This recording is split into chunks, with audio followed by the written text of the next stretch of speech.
Hello, my name is Dr. Chester Ho. I'm a specialist in physical medicine and rehabilitation and spinal cord injury medicine. I work at the University of Alberta and the Glenrose Rehabilitation Hospital in Edmonton, Canada.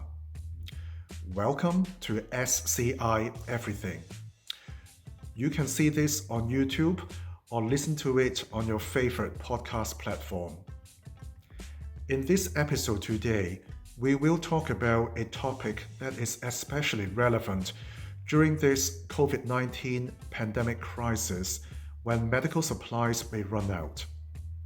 Specifically, what happens when your urinary catheters for intermittent catheterization run out? Then what can you do? We're going to show you how you can clean and reuse these catheters. However, I'd like to emphasize that this does not work for hydrophilic catheters. And also, the current best practice for intermittent catheterization is that you should use a clean catheter every single time you perform intermittent catheterization. Therefore, this should not be done routinely and should only be used as your last resort. It is my pleasure to introduce two colleagues who will take us through this demonstration today. First of all, I'd like to introduce Mr. John Shepherd, who is a PhD student in rehabilitation sciences at the University of Toronto. John is also the creator of the Spinal Cord Injury University, or SCIU. John has lived experiences with spinal cord injury. Then I'd like to introduce Ms. Hannah Hollett. Hannah is a registered nurse at the Toronto Rehab Lyndhurst Centre. She has much experience in the care of people with spinal cord injury. Please enjoy. Hi, welcome to the SCI Everything podcast. Today we're going to talk about how to clean urinary catheters. And today I'm joined by Hannah Hollett, a registered nurse who is experienced in SCI rehabilitation. Hi, Hannah. Hi, John. Yes, I've been working here at Lyndhurst with patient and family education for the past couple of years. So I'm here to teach you how to sterilize and reuse your catheters. Awesome. Thanks so much.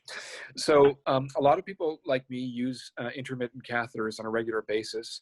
Normally, we use them once only and throw them away.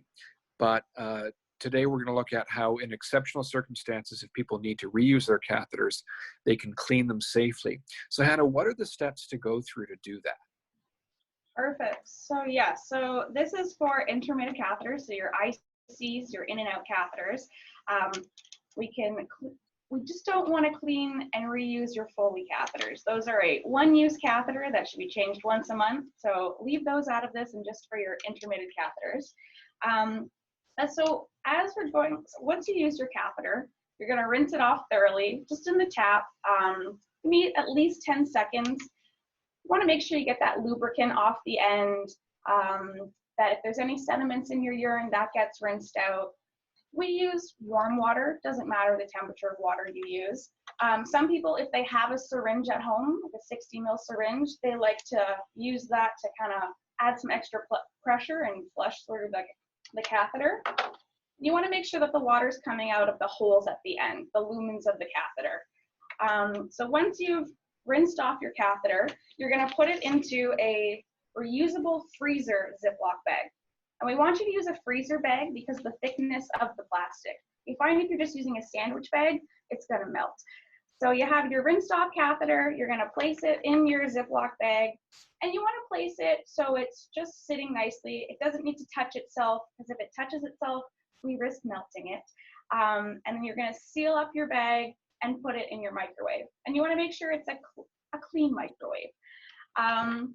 So you also need water for this. So we're going to get a deep glass reusable container that's microwavable safe. We just use a Pyrex measuring cup, and you're going to fill it with a cup 250 milliliters of very cold water.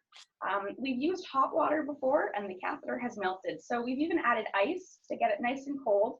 And you want a container that holds more than 1 cup of water. So there's room for the water to boil. So it doesn't spill out onto your catheter and risk burning yourself when you open the microwave. So this is very crucial because it acts as a heat sink, which keeps the, what am I trying to say? Pretty much it's unsafe to microwave your catheter without the water because it could melt pretty badly. So once you have, so you're gonna put your catheter in your bag, in your microwave, you're gonna put the container of water on top of that bag. Try not to touch the catheter, but it can touch the bag. And you're gonna microwave it on high for 5 minutes. When the 5 minutes is over, do not open that microwave right away because the water is going to be very hot and we don't know if it's gonna splash out or anything on you, and we do not want anyone to get burnt. So we typically say to let it cool for 20 to 30 minutes. You can leave it for 60 minutes, just let it cool down. So we say, put your catheters in the microwave and then go and fold your laundry or do something else and then come back and get your catheter. So you take the container of water out, take the catheter out and leave it sealed. Because as long as it's sealed, your catheter remains sterile. So you can just store that in a clean, dry place. We like to point out that as soon as you open that seal, you need to use the catheter right away. And this is also why we don't sterilize 2 catheters at the same time. Because if you open it to use the one catheter, that other catheter is no longer sterile. Okay, and then what else am I saying? Oh, right, the maximum times you can re-sterilize your catheter is 10. So if you hit 10 times, throw that catheter out, start a new one. That being said, if you're using a clear catheter or even a catheter that you can't really see inside, just keep looking at it after every use. If you notice it's starting to become opaque, it's not clear anymore, we know the bacteria is not getting cleaned out. So you'll want to toss it away and grab a new catheter. That's great. Thanks, Hannah. So those are really detailed instructions and super useful. I'm wondering though, what if I don't have a microwave? Is there another method that I can use? There is. So if you do not have access to a microwave, there's the old soap and water method. So obviously not everyone has a syringe laying around the house, but if you happen to have a syringe, it will help in the process. To get some warm soapy water and flush it through your catheter. If you don't have a syringe around the house, you can just get a clean container, warm soapy water, and you just want to give that a thorough cleaning. Make sure you get the lubricant out, make sure that you're getting water running through the lumens to clear it out. And then when you're just washing with soap and water, you need to let the catheter dry for 24 hours. So obviously this is not best practice, but we're just trying to do what we can in these tough times. So in the past, some people had said, lay it out on a paper towel. We don't really recommend that because then everything else in the air could potentially contaminate your catheter. So we recommend after you clean it, shake it out, you put it in a paper bag and just close it up and let it dry for 24 hours. And if you want to watch a how-to video later, we'll put the link down below and I can walk you through how to sterilize some catheters in our back kitchen here. Awesome, thanks. Now, I know that catheters can come in different materials like silicone, PVC, rubber. Do these methods apply to all those materials? Yes, they do. So both these methods, the microwave and the soap and water, can be used for PVC, rubber, plastic, silicone, but not for hydrophilic catheters. So Hannah, if I use hydrophilic catheters normally, is there any way to clean or reuse those? So no. So we do not want you to be reusing your hydrophilic catheters. A hydrophilic catheter itself is a bit more rough to help keep on that lubricant and the saline solution that makes it the hydrophilic catheter. So when you wash that off, it becomes quite rough and it can cause trauma to the urethra. So hydrophilic catheters, if you are using them and there is a shortage, you may have to switch over to one of our PVC, silicone, or plastic. So Hannah, what if I'm not sure if my catheter is hydrophilic or not? How do I tell? So hydrophilic catheters are those catheters that are pre-lubricated. So your catheter you may have to kind of burst a pack of lubricant and shake it up in the package when it's still already packaged, or it may be one that's just already lubricated and you take it out and just go straight. You don't have to lubricate it yourself.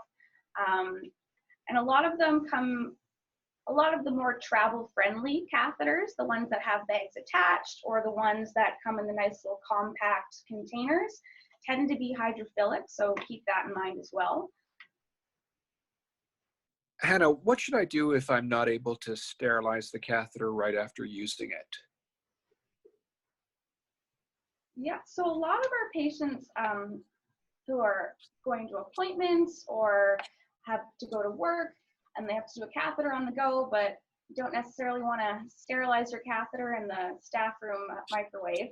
So what we recommend is that you just take some time, rinse it off in the sink, make sure you get that lubricant off so it doesn't give you problems later, and let it run through the holes again, and then just keep it in a bag for later so then you can sterilize them when you get home. You can either have a separate bag for your dirty catheters, or you can just put it back in that Ziploc that you brought it to work or to your appointment with. Now, like a lot of people, I'm concerned about running out of supplies. What would you recommend in terms of the number of catheters that I should order when I'm restocking? So right now you're going to want to order a 30-day supply. I think that's what a lot of vendors are offering right now too. So we want to think of our fellow catheter users out there who all need them as well. And then if you do have a 30-day supply, obviously it's not best practice, but in these times you can reuse them until you get your next shipment. Great. And one last question. If I need to change the type of catheter that I'm using, I may need to get a new prescription. So how should I go about doing that? Yes, so if supplies are running low and, for example, you're using a hydrophilic catheter, which can't be reused, and so you need to switch to something that can be reused and re-sterilized, you will need a new prescription. A lot of insurance reasons and funding, you'll need a new prescription. So you'll want to contact your either your urologist, your family doctor, or your rehab specialist, and you want to know the size of catheter you use. So if it's a 14 French or a 12 French, if it has a coude tip, which is a more curved to help with the ease over some prostate. So you'll want to know those specifics so that your healthcare provider can help you choose the next best catheter for you. And this information can be found on each individual catheter package, but also the big box you get. But you will need a new prescription from them, so contact their office and see if they can fax it off to your vendor. Awesome. Thanks so much, Hannah. This has been really informative.